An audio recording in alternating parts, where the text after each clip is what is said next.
Yo soy don Aurelio Varela, tengo 66 años, y estas manos con grietas cuentan la historia mejor que cualquier papel. Durante 25 inviernos en Chicago me levanté antes del sol, primero a la obra y luego al restaurante.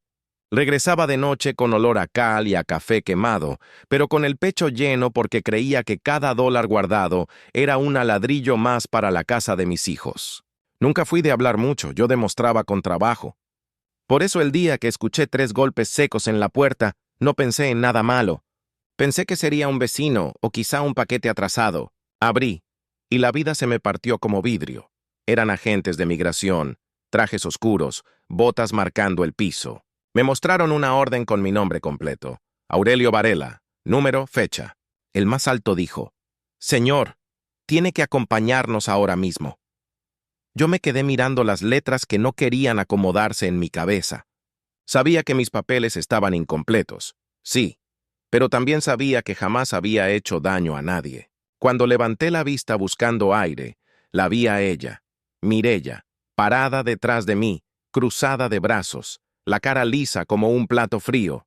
Hay miradas que te salvan y hay miradas que te entierran. La suya me enterró. No gritó, no lloró, no preguntó, solo asintió cuando el agente dijo mi nombre, como quien confirma una entrega. Yo sentí la casa encogerse. El refrigerador seguía zumbando. La olla en la estufa soltaba un vapor pobre y, sin embargo, todo quedó helado. «¿Qué es esto, Mireya?», alcancé a decir. Ella apretó los labios, apenas un gesto. «Lo mejor para todos». Lo mejor. Esa palabra me cayó como metal en la lengua. Los agentes me pidieron dar la vuelta. Sentí el clic de las esposas en las muñecas, y con ese sonido se me descolgaron los años. La primera bota comprada a pagos. La risa de mi niña cuando vio nieve por primera vez. El olor del primer carro usado que prendió a la tercera. Todo se amontonó y no cabía en mí. Quise explicar que trabajaba doble turno, que pagaba impuestos con ITIN, que mi vida era levantar paredes y fregar ollas. Me salió un hilo de voz, apenas un «por favor». El alto respondió profesional, sin odio, pero con la distancia de quien ha repetido esa frase 100 veces. «Señor, coopere». Di 2 pasos y escuché llaves tintinear. Era Bruno, mi hijo, recargado en el marco, mirando el piso con esa sonrisa ladeada que antes le conocí cuando ganaba al fútbol. En la mano tenía las llaves de mi camioneta. No dijo nada. No necesitó. A su lado Valeria mascó un chicle y soltó un «ya» bajito, como si por fin hubieran recogido la basura. Nadie te enseña a ver a tus hijos desde ese lugar, desde la orilla donde dejan de ser tu refugio y se convierten en testigos cómodos de tu caída. Salimos a la calle. Ya había 2 vecinas asomadas, las mismas que me veían salir a las 5 con el lonche en una bolsa. Alcancé a oír: «Ahí se llevan a don Aurelio». Quise responderles, explicar que era un error, que alguien había mentido, pero el orgullo se me atascó en la garganta. El frío de Chicago se me metió dentro como si tuviera agujeros en el pecho. Detrás, la puerta se cerró con ese golpe familiar que siempre anunciaba hogar. Ahora sonó como cerrojo definitivo. Al subir a la camioneta de los agentes, miré por última vez el marco de nuestra sala. En la pared quedaba la foto que yo mismo colgué. Nosotros 4 en Navy Pier. Viento en la cara. Una tarde de verano. Pensé en la cuenta de la casa, en el restaurante que con tanto ahorro logré levantar, en los recibos con mi firma. Pensé en mis manos, las herramientas, la espalda que tantas veces tronó, y me pregunté, con una calma que solo tiene el que ya tocó fondo, ¿de qué sirvió todo si no pude enseñarles respeto? No sé cuánto duró el camino hasta la oficina. Afuera corrían las calles con sus letreros en inglés que aún me costaban. Adentro el silencio de los agentes, ni cruel ni amable, me sostenía la cabeza para que no se me cayera. Cerré los ojos y escuché el tambor del motor como un corazón ajeno. Cada vibración me repetía una sola idea. Te entregaron. No un desconocido, no un enemigo de la esquina. Tu esposa. Duele distinto cuando la puñalada viene de la cama de al lado. Llegamos. Me sentaron. Me tomaron huellas, fotos, preguntas que respondí con la vergüenza haciendo fila en la lengua. Firmé donde me señalaron. Al fondo, por un pasillo, vi un perfil que conozco de memoria. Mireya hablando con un agente y señalando con la barbilla hacia mí. No había nervio ni culpa en su postura, solo esa tranquilidad de quien siente que por fin acomodó las cosas a su conveniencia. En ese segundo supe que esto no era accidente, era plan. Y sin embargo, en medio de la humillación, algo prendió. No fue odio, tampoco resignación. Fue una certeza chiquita, como brasa tapada por ceniza. Yo no iba a morir en ese escritorio. Había un nombre, Renato Pineda, mi sobrino, abogado en Chicago, que años atrás me hizo guardar copias de todo por si un día alguien se le voltea. Recordé su voz. Tío, no firme nada sin hablar conmigo. La memoria me aflojó el nudo del cuello. No estaba tan solo como Mireya creía. Entonces levanté la vista, busqué a la gente y respiré como quien vuelve a llenar los pulmones después de un golpe. Cooperaré, dije, pero quiero mi llamada. Me asentó con la cabeza. No pedí clemencia ni discutí el mundo. Solo hice lo que hace un hombre cuando lo empujan al borde. Me afirmé en mi nombre. Me llamo Aurelio Varela. Me deportaron de EEUU, con las manos esposadas y la dignidad apretada entre los dientes. Y aquí empieza lo que no esperaban. Porque si hoy me ves sentado al borde de una banca, con una bolsa transparente y el pasaporte viejo temblando, también me verás encender el teléfono mexicano y marcar un número que cambiará esta historia. Promesa. Vas a escuchar cómo un susurro legal desde México revienta un fraude migratorio en Chicago y le devuelve a un hombre su nombre, sus bienes y algo más valioso que todo, la verdad. Me llamo Don Aurelio Varela, nacido en los Altos de Jalisco, hijo de campesinos que me enseñaron que la única herencia que se puede dejar limpia son las manos trabajadas y la frente en alto.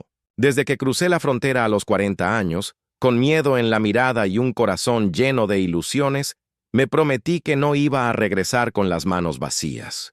Chicago me recibió con frío y hambre, pero también con la oportunidad de ganarme el pan de cada día. Fueron más de 25 años en los que no hubo un solo invierno en el que yo no estuviera en la obra, ni un solo verano en el que no doblara turno en el restaurante. Recuerdo mis primeras noches en un colchón tirado en el suelo, compartiendo cuarto con otros paisanos, todos con la misma esperanza, enviar dinero a la familia, construir un futuro que en nuestra tierra parecía imposible. Me levantaba antes que el sol, con las botas empolvadas y los hombros listos para cargar cemento, madera o lo que me dieran. Nunca pedí lujos. Mi riqueza estaba en ver a mis hijos comer caliente, en verlos ir a la escuela con mochila nueva, en poder pagarles útiles y ropa que yo jamás tuve. Cada dólar que ganaba no era para mí. Era para ellos. Mi esposa, Mireya Duarte, se convirtió en el centro de mi mundo cuando llegué a Chicago. La conocí en una fiesta de la comunidad mexicana. Se presentó como una mujer sencilla, sonriente, que hablaba de sueños parecidos a los míos. Yo la vi como compañera de vida, como apoyo en tierra extranjera. Con ella construí un hogar y pensé que su sonrisa era un refugio en medio del cansancio. No sabía entonces que esa misma sonrisa, con el tiempo, se transformaría en un arma que acabaría volteada contra mí. Mis hijos, Bruno y Valeria, nacieron en Chicago. Desde pequeños les di todo lo que yo no tuve. Me desvelaba para ahorrarles un juguete en Navidad, una bicicleta para Bruno, un vestido nuevo para Valeria. Y cada vez que los veía sonreír, sentía que el sacrificio valía la pena. Yo soñaba con que un día ellos se sintieran orgullosos de decir que su padre era un inmigrante trabajador, un hombre que se rompió la espalda para que ellos tuvieran alas. Pero con los años noté la distancia. Dejaron de hablar español en la casa. Se avergonzaban cuando yo iba a recogerlos a la escuela con mis botas de obra. Una tarde escuché a Bruno decirle a un amigo que yo era solo un mexicano que vino a estorbar. Esa frase se me quedó grabada como una astilla en el pecho. Valeria, por su parte, comenzó a mirarme con desprecio. Cuando le pedía que me tradujera alguna carta en inglés, se reía de mí, como si mi esfuerzo no valiera nada. Lo que más dolía era que Mireya no los corregía. Al contrario, parecía disfrutar esas humillaciones. Yo me decía a mí mismo que era la edad, que con el tiempo valorarían lo que tenían. Aguantaba en silencio cada burla, cada comentario venenoso, porque así somos los padres. Preferimos tragarnos el dolor antes que soltarles un reproche. Pero en el fondo mi alma se desgastaba. Era como si el amor que yo sembraba con trabajo y sacrificio se secara cada día un poco más en la indiferencia de mi propia casa. Mireya fue cambiando. Al principio me agradecía por lo poco que teníamos, pero después empezó a hablar de mí como si fuera un estorbo. Recuerdo un día que llegué cansado de la obra con las botas llenas de polvo. Apenas crucé la puerta, me miró de arriba a abajo y me dijo con frialdad: «Tus botas apestosas de rancho no caben en esta casa. Aquí estamos en Estados Unidos, no en tu pueblito». Esa frase fue un golpe más duro que cualquier ladrillo cargado en mis hombros. Y mis hijos, en lugar de defenderme, se rieron. Ahí entendí que mi sacrificio estaba siendo pisoteado, no por extraños, sino por quienes más debía confiar. Y aún así, no dejé de trabajar, porque un hombre puede soportar hambre y frío, pero no puede renunciar a la esperanza de que sus hijos algún día reconozcan lo que él hizo por ellos. Lo que nunca imaginé es que esa esperanza se transformaría en la traición más cruel, planeada por la mujer que dormía a mi lado. Y ahora lo sé. Todo lo que pasó esa mañana en que tocaron la puerta de mi casa, todo lo que vino con esos agentes y esas esposas no comenzó ahí. Había empezado mucho antes, en las pequeñas humillaciones, en las risas burlonas, en los silencios de Mireya. Esa fue la antesala del golpe más duro que la vida me tenía reservado, porque lo que me destruyó no fue la deportación. Fue el descubrir que mi propia familia fue la que abrió la puerta para que me arrancaran de raíz. Yo siempre pensé que la familia era como una casa. Si uno de los ladrillos se rompía, los demás lo sostenían para que no se viniera abajo. Pero con el tiempo entendí que en mi propia casa los ladrillos se habían aflojado y nadie hacía nada por detener la grieta. Empezó en lo pequeño, en esas palabras disfrazadas de broma que poco a poco fueron agujereando mi corazón. Mireya, que al inicio me aplaudía cada logro, ahora se burlaba frente a otros de mi acento, de mis botas gastadas, de mi dificultad para leer un formulario en inglés. Y mis hijos, en lugar de sentir vergüenza por la burla hacia su padre, se reían como si fuera un chiste de sobremesa. Recuerdo una reunión en casa de unos vecinos mexicanos. Todos platicaban animados, compartiendo anécdotas de la vida en Chicago. Yo, con orgullo, contaba que había terminado de pagar mi camioneta con el sudor de mis manos. Pero Mireya, con una sonrisa envenenada, soltó: «Sí, pero no habla ni una palabra de inglés. Todo se lo deben a mí». La carcajada de mis hijos fue como una bofetada. Sentí la sangre hervir, pero me callé. No quería arruinar la reunión ni parecer débil. Esa noche, sin embargo, el silencio de la cama se me hizo insoportable. Yo ya no dormía al lado de mi esposa, sino al lado de alguien que disfrutaba verme pequeño. Los días se convirtieron en una rutina de desprecio. Bruno empezó a traer amigos americanos a la casa. Cuando yo intentaba saludarlos con un hello mal pronunciado, él me empujaba con el hombro y murmuraba en inglés: «He is not my dad. He just lives here». Yo no entendía cada palabra, pero entendí lo suficiente. Era mi propio hijo negándome. Recuerdo que ese día me encerré en el cuarto y lloré en silencio como un niño, no porque me avergonzara no hablar inglés, sino porque el muchacho al que cargué en brazos ahora me veía como un extraño. Valeria tampoco se quedó atrás. Un día necesité ayuda para traducir una carta que llegó del banco. Le pedí con paciencia que me leyera y ella, con la mirada fría, respondió: «¿Para qué quieres entender si de todos modos te van a deportar?». Esa frase se me quedó grabada como sentencia. No sabía que estaba escuchando un eco de lo que Mireya sembraba en su cabeza, preparando el terreno para el día en que la traición se consumara. Esa tarde me tragué las lágrimas y guardé la carta sin leer, como si esconderla pudiera esconder también el dolor. Las humillaciones llegaron a volverse espectáculo. Mireya organizó una tarde de café con sus amigas en la sala. Yo llegué de la obra sudado, con la ropa cubierta de polvo. Saludé con respeto y me dirigí al baño, pero antes de que pudiera dar un paso, ella dijo en voz alta: «No le hagan mucho caso, apenas entiende inglés. Aquí está porque trabaja, pero no porque encaje». Todas rieron. Bruno y Valeria, sentados en la escalera, se unieron a la burla. Yo sentí que me tragaba la tierra. No era un simple comentario. Era mi esposa poniéndome en ridículo frente a todos, como si yo fuera un intruso en mi propio hogar. Después de ese día, mi casa ya no se sintió como casa. Caminaba por los pasillos en silencio, evitando mirar a mis hijos para no ver el desprecio en sus ojos. Mireya comenzó a manipularlos con frases envenenadas. Tu papá nunca logró nada. Todo lo que tenemos es gracias a mí. Él es un estorbo. Yo escuchaba desde la cocina, apretando la mandíbula para no responder. Quería creer que con paciencia todo mejoraría, que un día ellos mismos verían la verdad. No sabía que cada palabra de ella era un ladrillo más en el muro que me estaban levantando en contra. La grieta se volvió abismo cuando empecé a notar que mis hijos ya no me pedían consejo ni buscaban mi compañía. Bruno comenzó a decidir cosas de la casa como si él fuera el dueño. Una tarde lo vi guardando las llaves de mi camioneta en su bolsillo sin pedirme permiso. Cuando le reclamé, respondió con desdén. De todos modos, pronto será mía. Esa frase me atravesó como cuchillo. Valeria, en cambio, empezó a ignorarme por completo. Si me sentaba a la mesa, ella se levantaba. Si intentaba conversar, rodaba los ojos y salía de la habitación. Era como si ya no me reconocieran como padre, sino como un obstáculo que estorbaba en sus planes.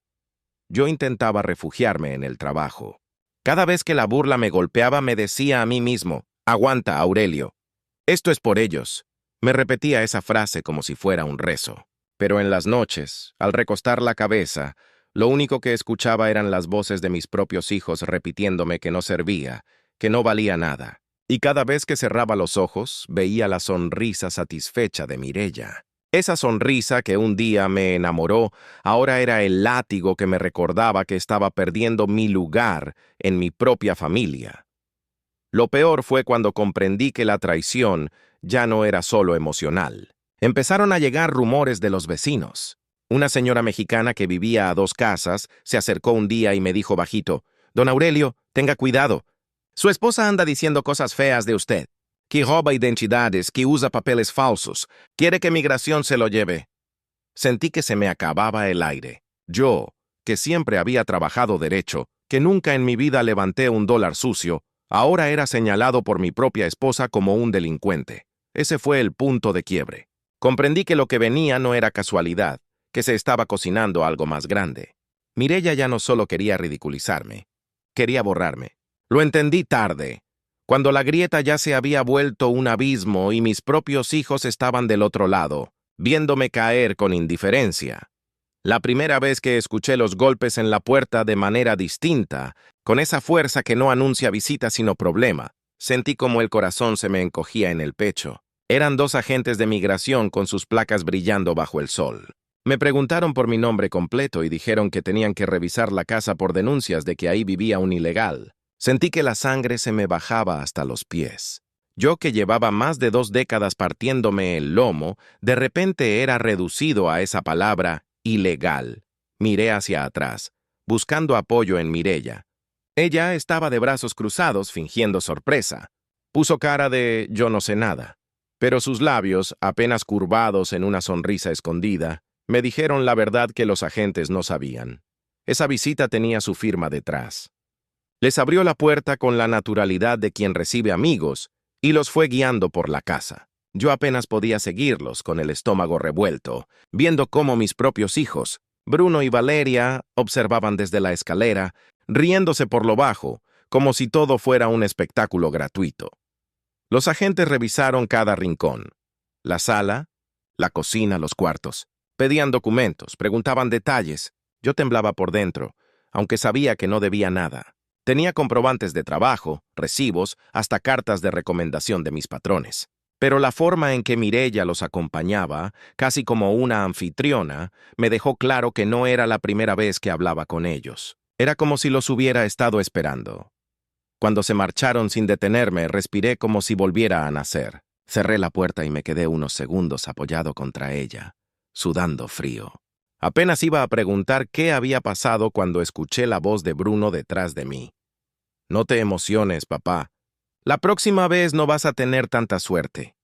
Lo dijo con un tono tan burlón, tan frío, que sentí que el aire me faltaba. ¿Qué clase de hijo le desea a su padre ser arrancado de su casa? Valeria, que estaba junto a él, agregó con crueldad: «Ojalá te largues pronto a tu rancho. Aquí lo único que haces es avergonzarnos».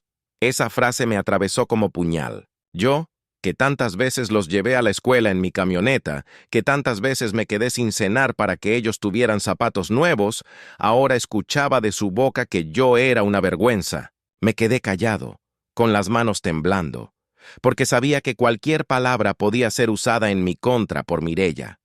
Esa noche no pude dormir. Sentía que la casa ya no era mía, que los pasos en el pasillo eran de extraños. Mireya se acostó a mi lado como si nada hubiera pasado, sin una palabra, sin una explicación.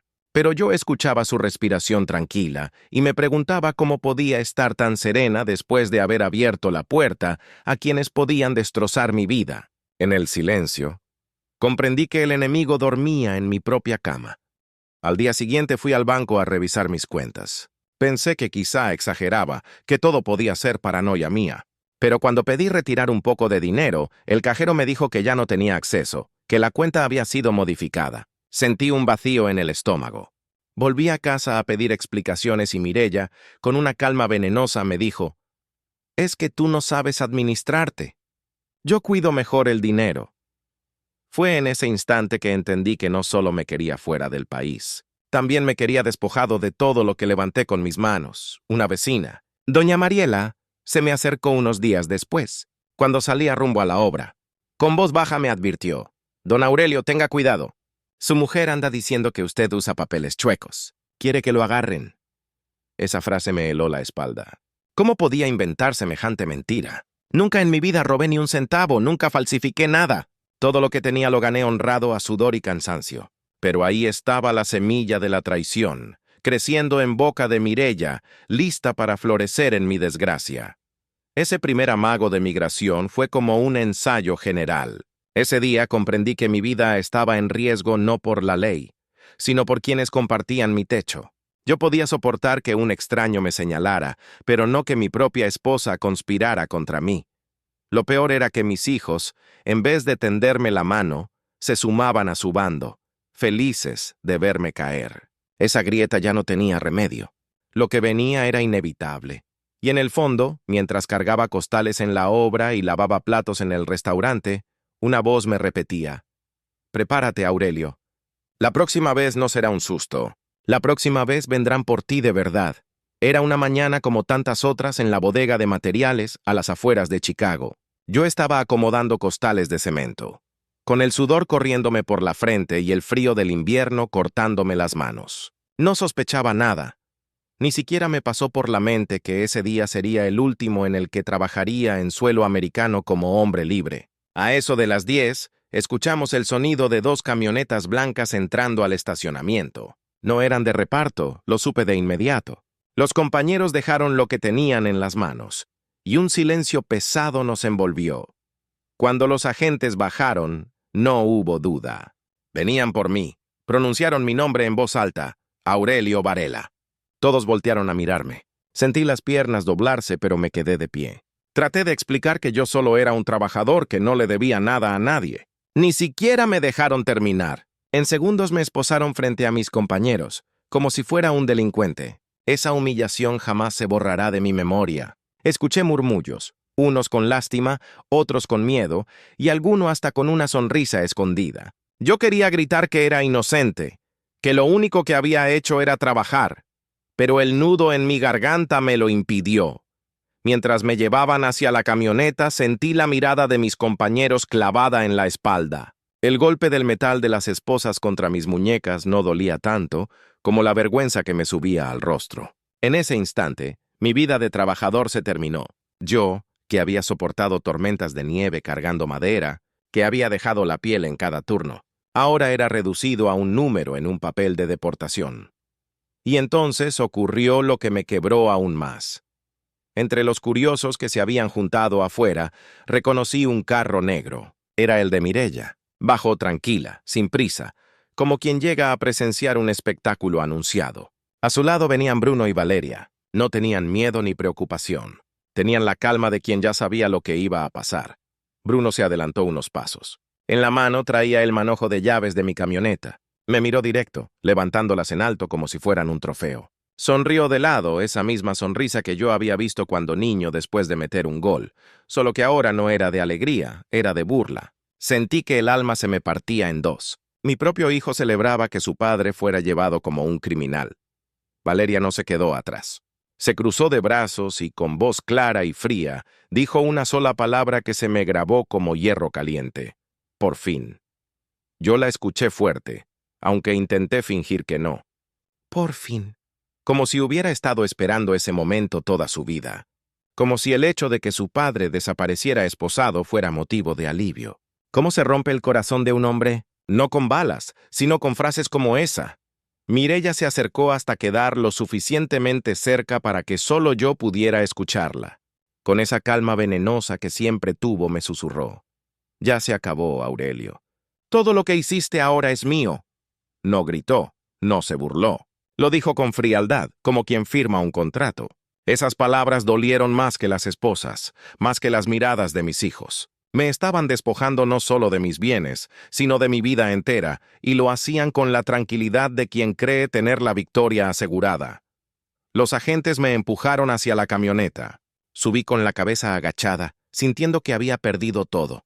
Mi hogar, mi esfuerzo, mi familia. Afuera, los vecinos observaban. Algunos bajaban la mirada, otros murmuraban, pero nadie dijo nada. Yo mismo sentí que mi voz se había apagado. La única imagen que me quedó clavada fue la de Bruno levantando las llaves y la de Valeria sonriendo como si se quitara un peso de encima.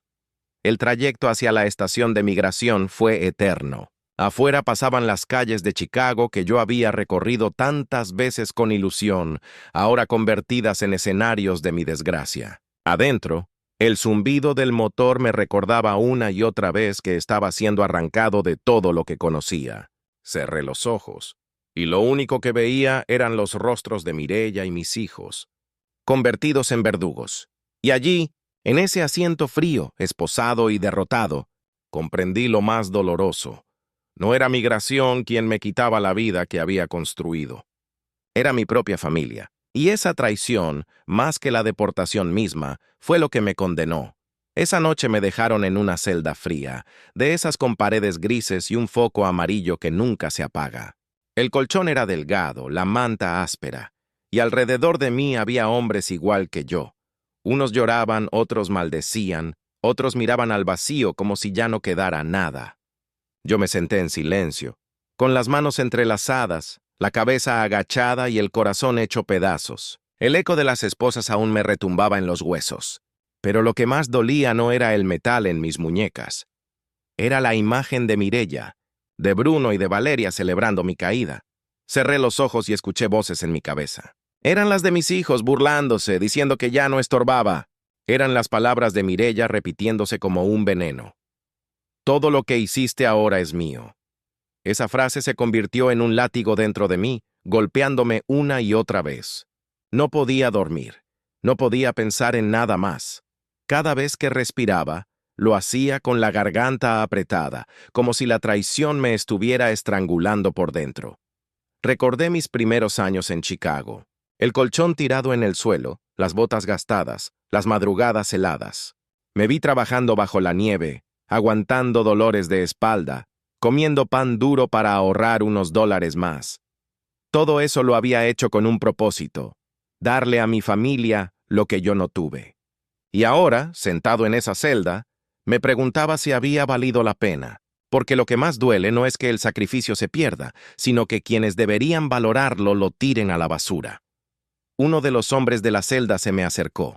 Tenía los ojos rojos de tanto llorar. Me dijo, mi esposa me entregó también. Todo para quedarse con la casa. Lo escuché y sentí un golpe en el pecho. No estaba solo. Había otros como yo.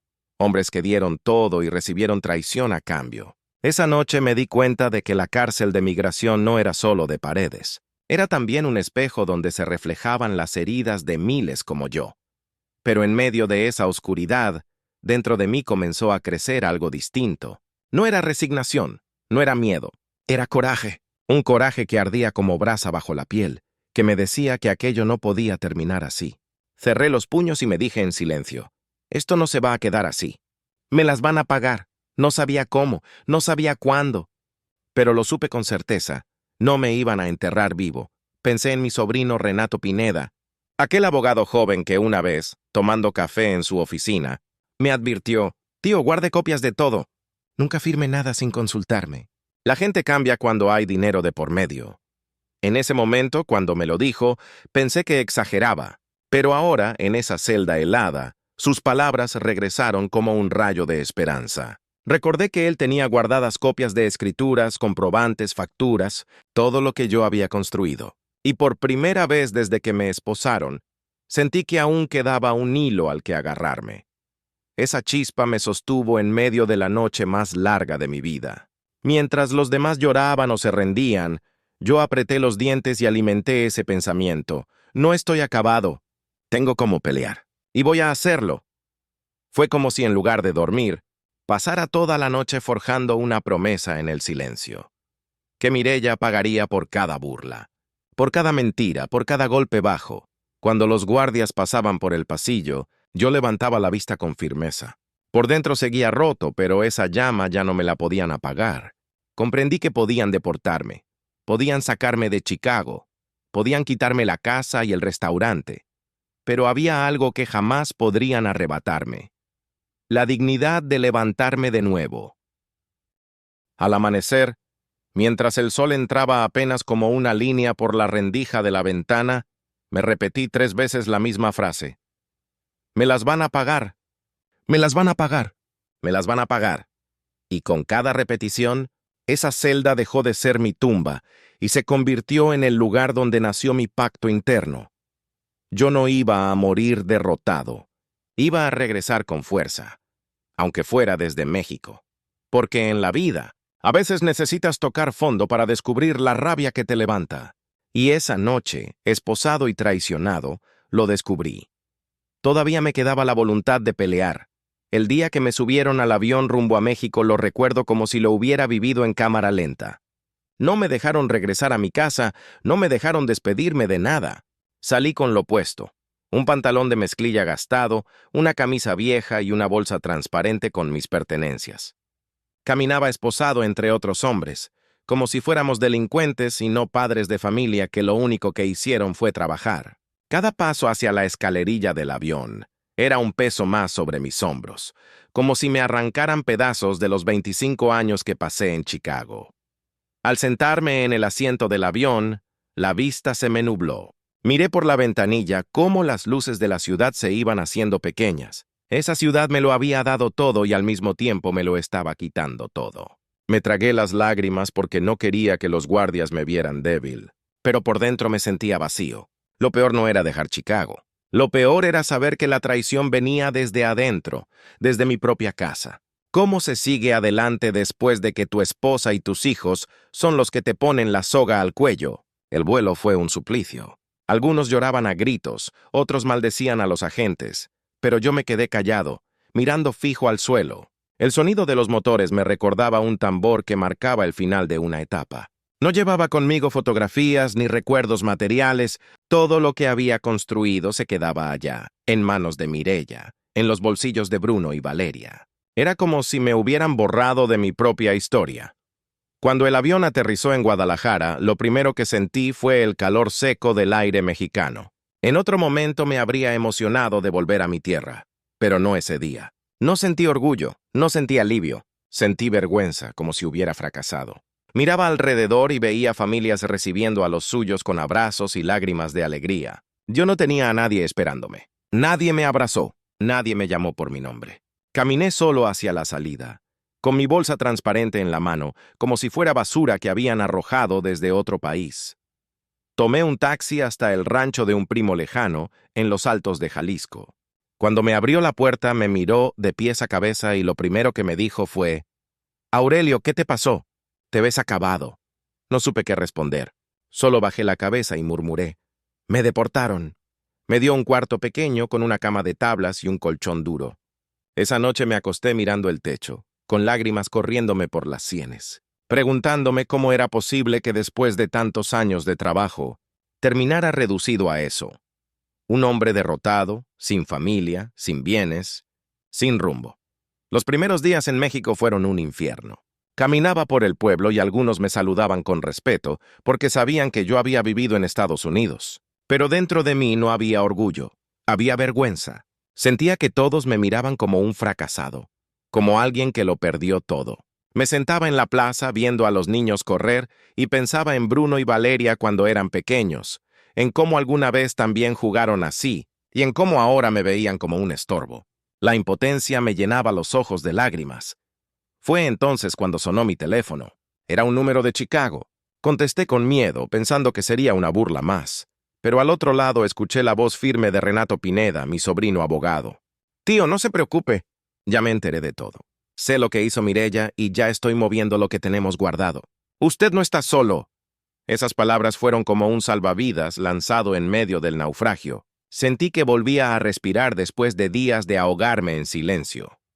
Renato me explicó que Mireya no solo me había entregado a migración, sino que también intentaba quedarse con mis bienes presentando papeles falsos. Pero él ya había metido un recurso legal para detener cualquier transferencia.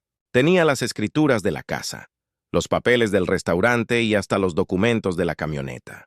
Todo estaba en regla y a mi nombre.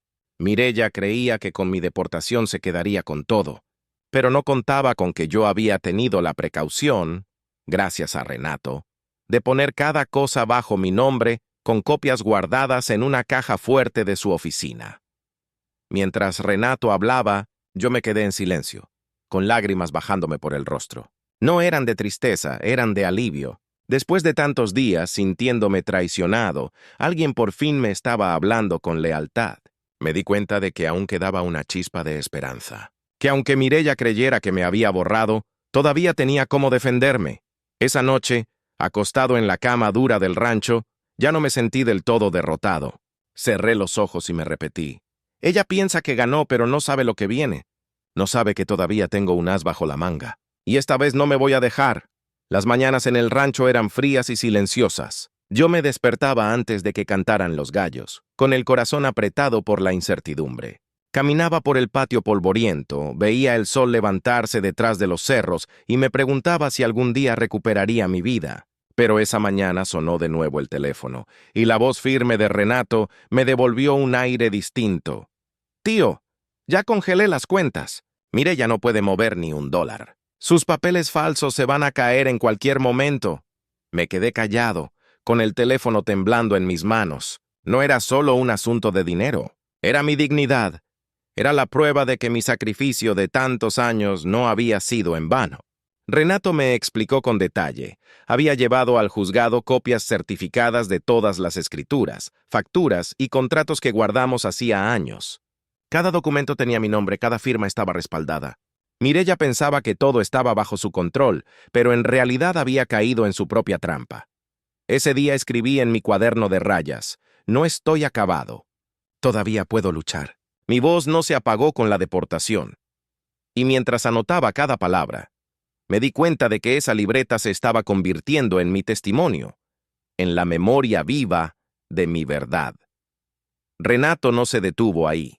Me contó que ya había localizado testigos dispuestos a declarar, vecinos que me vieron salir de madrugada a trabajar todos los días durante más de 2 décadas, compañeros de la obra que sabían de mis dobles turnos en pleno invierno de Chicago.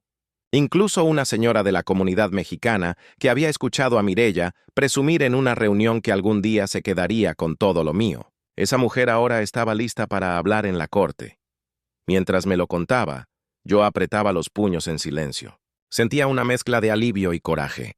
Alivio, porque no estaba solo. Coraje, porque se confirmaba lo que siempre sospeché.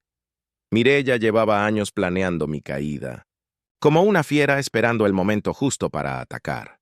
En las tardes, sentado en la plaza del rancho, miraba a la gente pasar. Algunos me saludaban con respeto. «Don Aurelio, lo lamento mucho. Qué injusticia lo que le hicieron».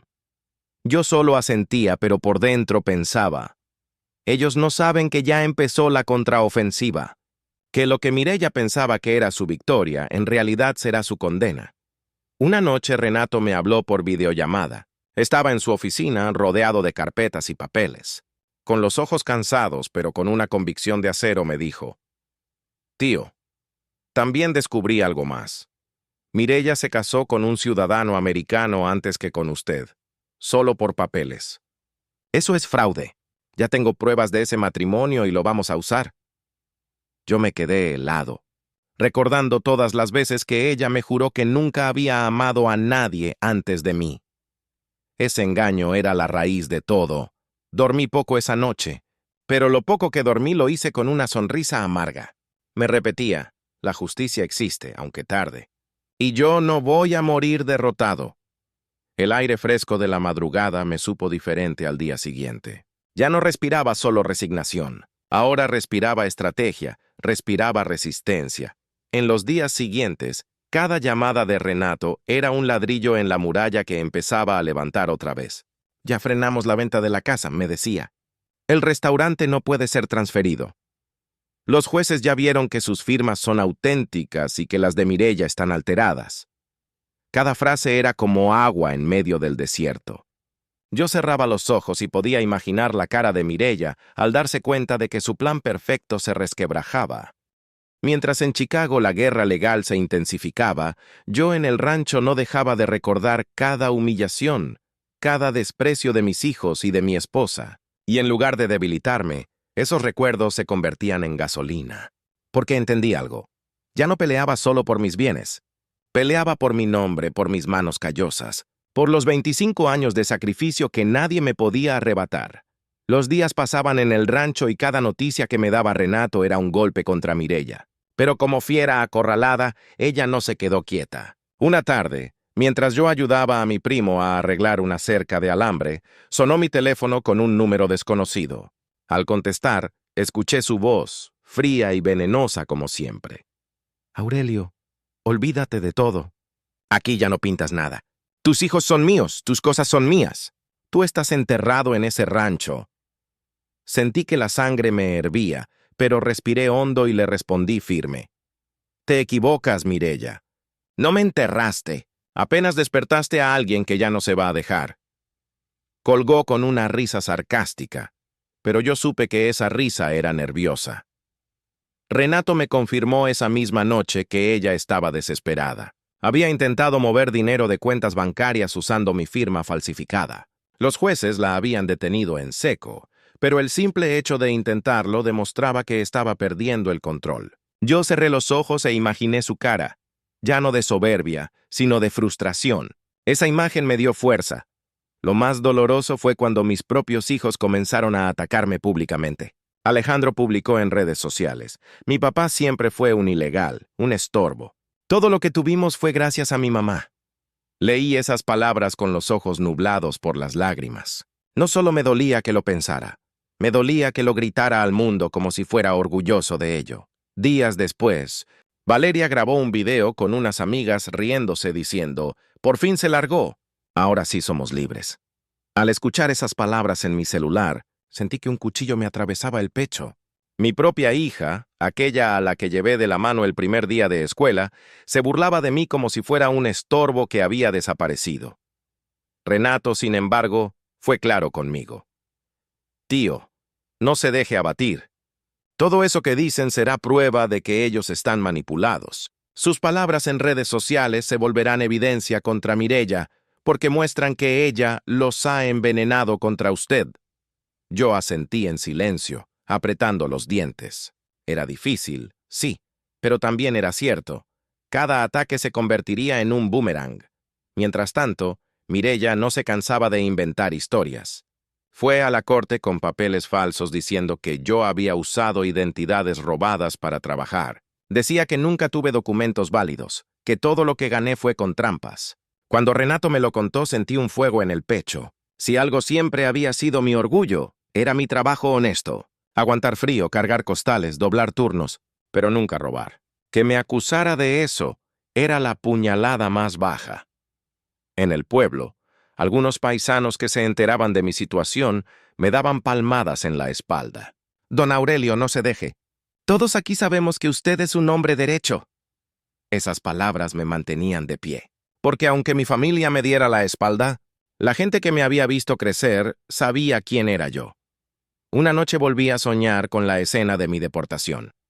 Los agentes poniéndome las esposas, Alejandro levantando las llaves de mi camioneta como si fueran trofeo, Valeria cruzada de brazos con esa sonrisa fría. Me desperté sudando, con rabia y lágrimas mezcladas.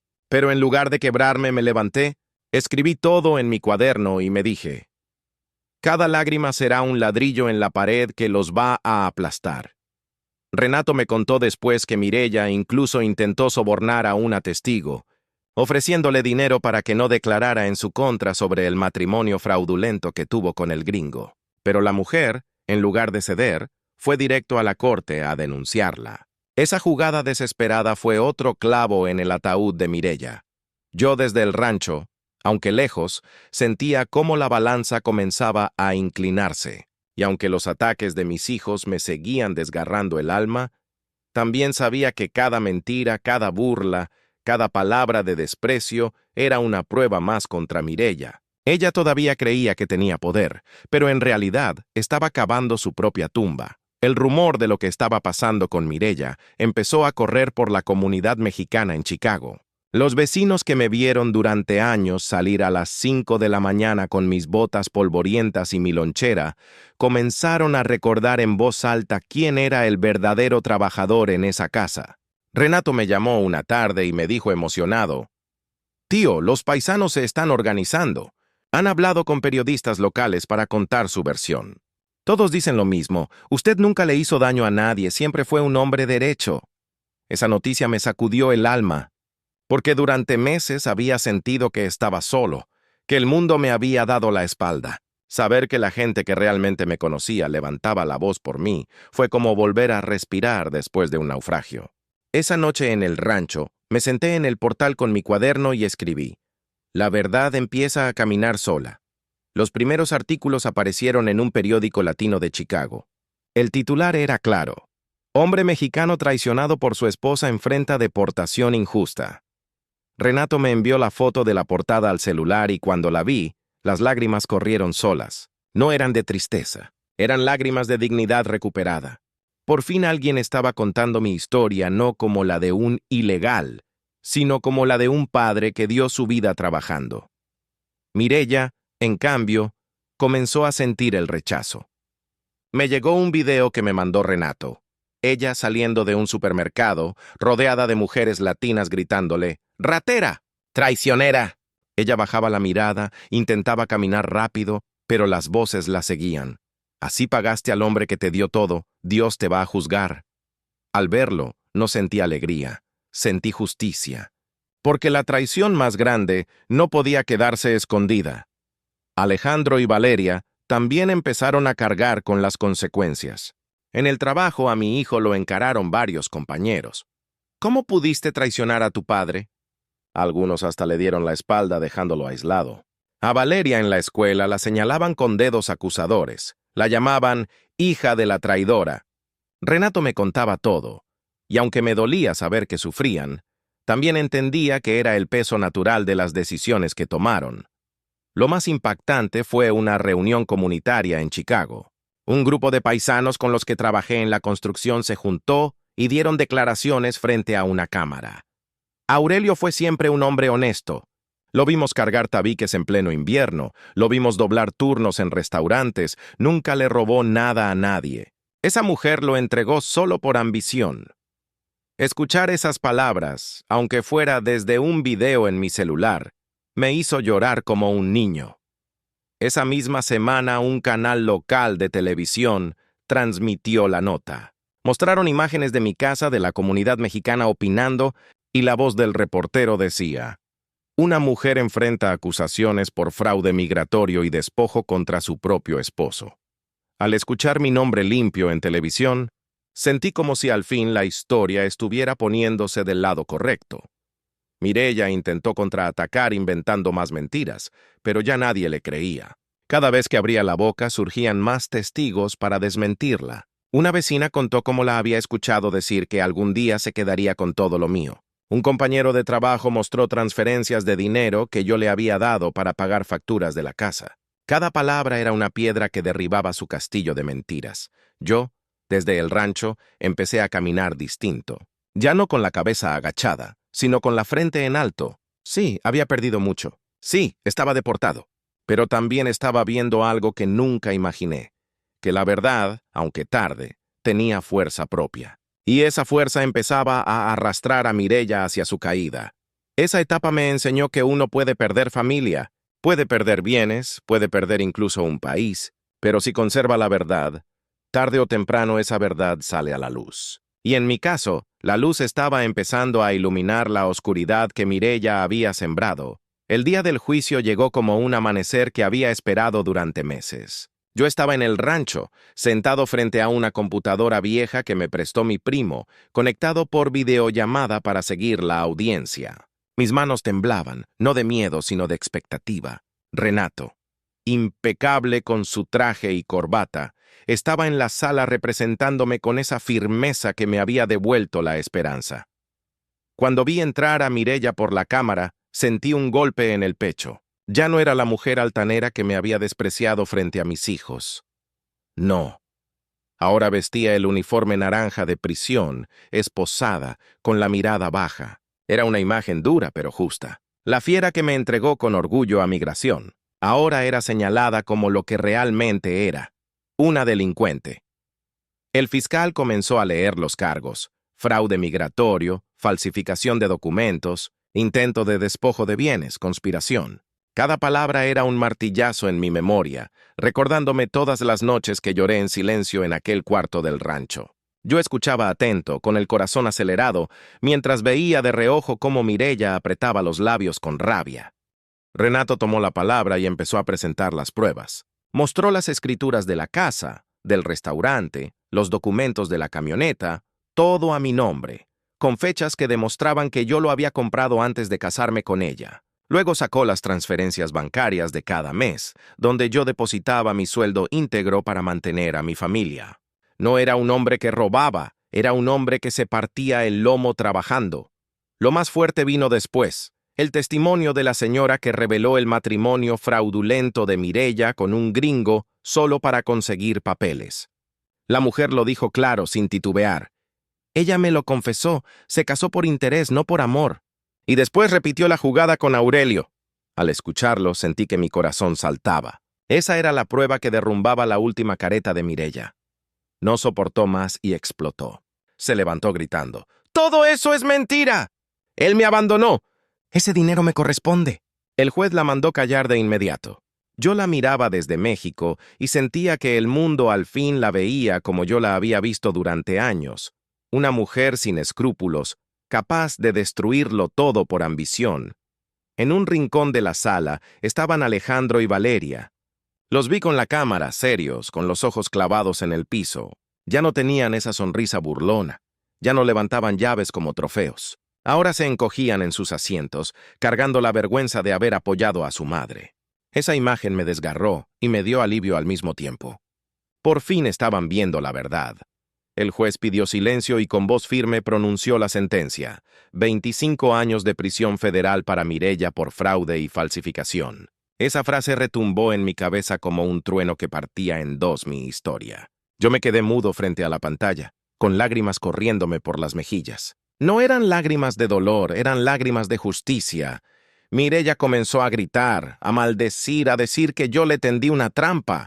Los guardias la sujetaron de los brazos mientras ella lloraba y pataleaba como una fiera derrotada. Y en ese momento entendí que el ciclo se había cerrado. Ella, que me había entregado con soberbia, terminaba esposada ante el mundo.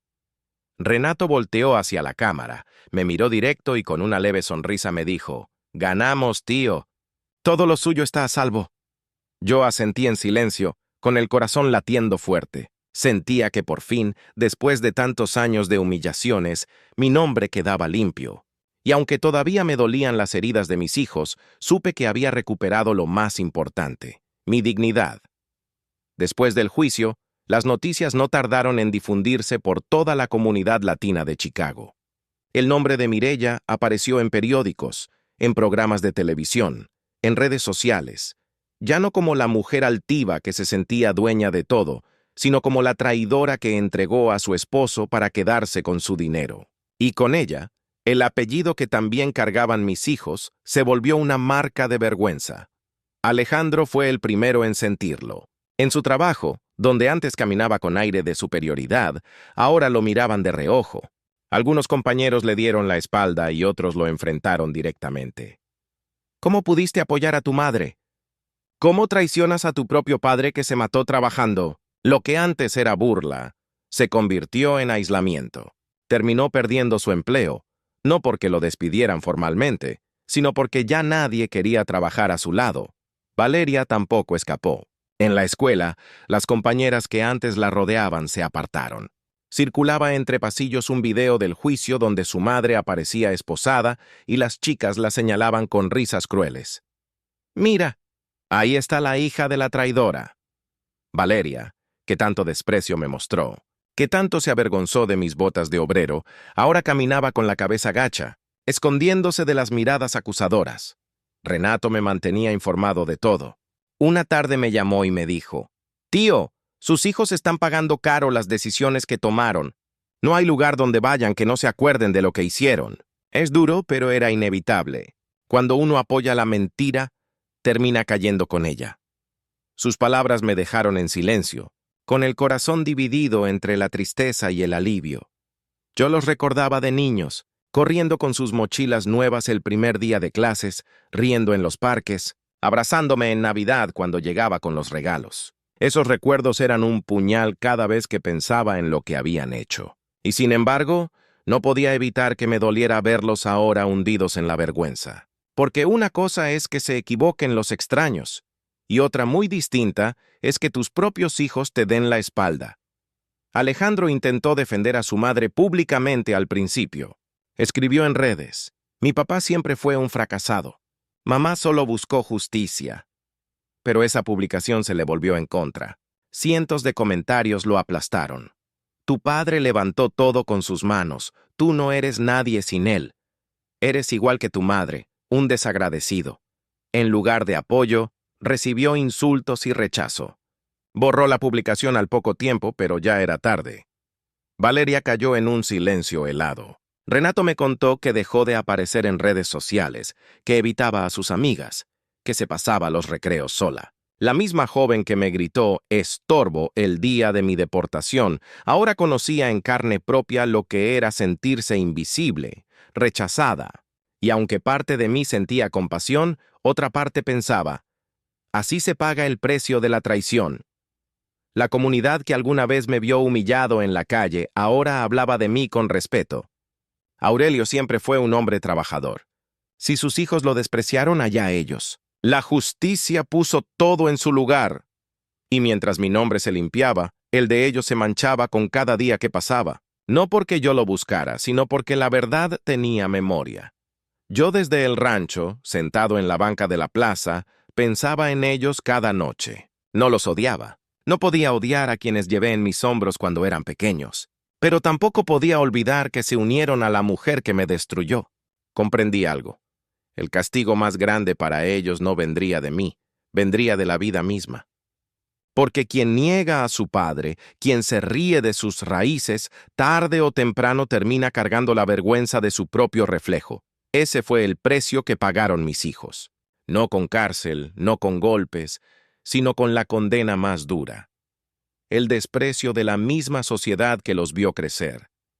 Y yo, aunque lejos, entendí que la traición siempre deja huella. Y esa huella, aunque ellos intentaran borrarla, quedaría marcada en sus pasos para siempre. Los meses posteriores al juicio me encontraron viviendo una vida sencilla en el rancho de mi primo. Ya no había abogados llamándome todos los días, ni noticias de tribunales que me helaran la sangre. Todo se había resuelto: Mireya en prisión, mis bienes a salvo y mi nombre limpio. Pero lo más importante era que, por primera vez en años, podía dormir en paz. Me levantaba al amanecer, escuchaba el canto de los gallos y salía a caminar entre los cerros de los Altos. El aire fresco me llenaba los pulmones y me recordaba que todavía estaba vivo. Aunque había perdido mucho, también había ganado algo más valioso: la certeza de que mi sacrificio no fue en vano y de que mi dignidad no se la llevó nadie. Ni Mireya, ni mis hijos, ni la deportación. Compré un pequeño terreno junto al rancho y empecé a sembrar maíz y frijol, no por necesidad, sino por gusto. Cada surco que abría con mis manos era como escribir una nueva página de mi historia. Una historia ya sin lujos, ya sin pretensiones, pero llena de autenticidad. La tierra no me juzgaba. La tierra me recibía como un hijo que volvía cansado pero entero. Algunas tardes me sentaba en la plaza del pueblo con un café en la mano, mirando a los niños correr detrás de una pelota. A veces alguno se acercaba y me preguntaba, ¿usted es el señor que trabajó en Chicago? Y yo sonreía, con la frente en alto, y les contaba un poco de lo que viví. No como un cuento triste, sino como una lección. Que la traición puede destruir muchas cosas, pero nunca puede borrar quién eres realmente. Renato me visitaba de vez en cuando. Se sentaba conmigo bajo la sombra de un mezquite y me actualizaba sobre cómo todo había quedado en orden legalmente. Me hablaba con respeto, con admiración, y yo le agradecía en silencio, porque entendí que a veces la verdadera familia no son los que llevan tu apellido, sino los que te acompañan en la tormenta. De mis hijos, supe poco. Alejandro seguía perdido en la vergüenza de su propio nombre, y Valeria se había encerrado en un silencio que nadie podía romper. Me dolía, claro, porque un padre nunca deja de querer. Pero también entendí que no podía cargar con las decisiones que ellos mismos tomaron. La vida algún día les mostraría quién fue su madre y quién fui yo. Y tal vez, con los años, recordarían que detrás del ilegal había un hombre que los amó sin medida. Mireya, según supe, no soportaba la cárcel. Había perdido sus amistades, sus lujos, hasta su soberbia. Las reclusas la llamaban la traidora y vivía en el mismo desprecio que ella sembró. Y aunque muchos me preguntaban si eso me daba gusto, la verdad es que no. No me alegraba verla caer. Me aliviaba ver que la justicia había hecho su trabajo.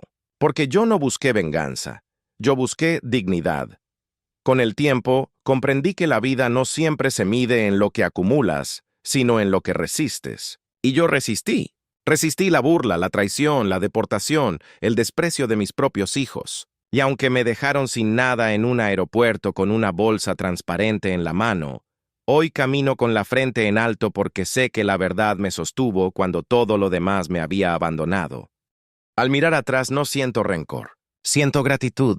Gratitud por cada día de trabajo que me hizo fuerte, por cada lágrima que me enseñó a no rendirme, por cada golpe que me obligó a levantarme, porque ahora sé que incluso deportado, incluso humillado, un hombre con dignidad siempre encuentra la manera de reconstruirse. Y si tú que me escuchas alguna vez sientes que la vida te traiciona, que los tuyos te dan la espalda o que el mundo se derrumba bajo tus pies, recuerda estas palabras. La traición duele, pero la dignidad salva. Nunca permitas que te arrebaten tu nombre, porque mientras tengas eso, puedes volver a empezar desde cero. Yo soy Aurelio Méndez. Tengo 66 años, y aunque me quisieron borrar de la historia, aquí estoy, más vivo que nunca.